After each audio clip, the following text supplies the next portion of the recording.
કદાચ ચોય આગા પાછું લાગે, કોઈ એવું લાગે, કોઈ તકલીફ થાય, લખતા લખતા વોમિટ થાય, સકર સડે, તો તરત સુપરવાઇઝરની સલાહ અહીંયા લઈ લીધું હતી. રેડી?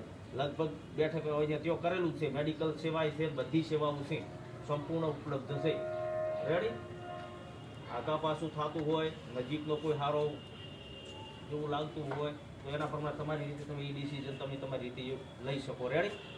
પણ એવું ચેક ન કરતા, ચેક ચાક ન કરતા, કોઈ સપ્લિમેન્ટમાં છેડછાડ ન કરતા, રિસિપ્ટની અંદર છે છેડછાડ ન કરતા, અને જે લખો એ ધ્યાનથી લખજો. ભાઈ બધે નથી ફેર કવરો. પેપર પ્રશ્નપત્ર આવે એ પહેલું વાંચતું થોડું. જેવો પ્રશ્ન તમને આવડતું હશે તો પ્રશ્નપત્ર જોશો એટલે તમને ખબર પડશે આ પ્રશ્ન મને આવડે છે, આ આવડે છે, પણ લખવાની અંદર ચોય બેદરકારી ન કરતા. સમજણ પડે છે? ચોય ચિયા પ્રશ્નો ચિયા પાડતો પૂછવાનો છે, અને ચોય આપણે એમ કે એ આવડે છે ને એ આવડે, પણ ઉતવાળ ન થાય. રેડી? પછી ગમે પ્રશ્નપત્ર છે એ બી સી ડી વિભાગ છે ને નવા પેજથી જ શરૂ કરતું. એ વિભાગ છેલ્લે લખતું. તમને આવડતો હોય ને 24 માર્ક્સનું મોઢે તો એ વિભાગ તમે છેલ્લે લખતું. શરૂઆત તો કરતું તમે ડી વિભાગથી. સમજણ પડે છે ને? ડી વિભાગથી શરૂઆત કરવાની. નિબંધ લખો તો પણ 4-5 ફકરા પડવા જ હોય, અને એનું વાક્ય નિબંધમાં વારંવાર આવે ને એ ખાસ ધ્યાન રાખવું.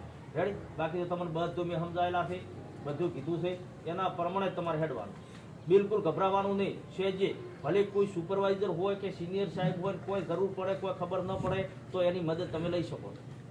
રેડી?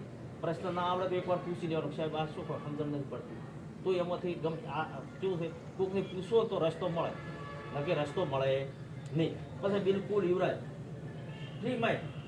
રેડી? સહેજે એવું નહીં આવડતું હોય, સહેજે ગભરામણ જેવું ના થવું, કશું નહીં, ફ્રી માઇન્ડ જેટલા પણ આ પણ આવડે છે ખૂબ સારામાં સારું. સચ્ચાઈ એવું લાગે તો જુઓ વિકે વાઘેલાના વિકે બારોટ સાહેબ બહુ ભગવંત એવો માણસ છે. તમે ઓફિસની અંદર આવશો ને તો તમારી પાસે બેસીને બધું કરાવશો. રેડી? એટલે એ ચિંતા નથી કરવાની. આદર્શવાળા તો બિલકુલ ચિંતા કરવાની નથી, કે કોઈ વિકેવાળાને કરવાની નથી.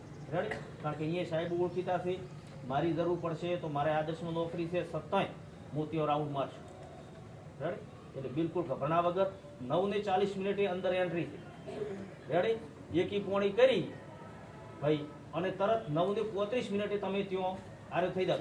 પછી ગેટની બારી તમે ચેક કરે કે એ કરે, એના માટે ગભરાવાની જરૂર નથી. સ્વચ્છિક રિસિપ્ટ આગળ રાખી જ નીકળી જવાનું. રેડી? એક ખાસ ધ્યાન રાખજો, ઓલા પહેલાને કદાચ છોકરા રિસિપ્ટ ભૂલો નહીં. રેડી? બધાની જય માતાજી. ચલો.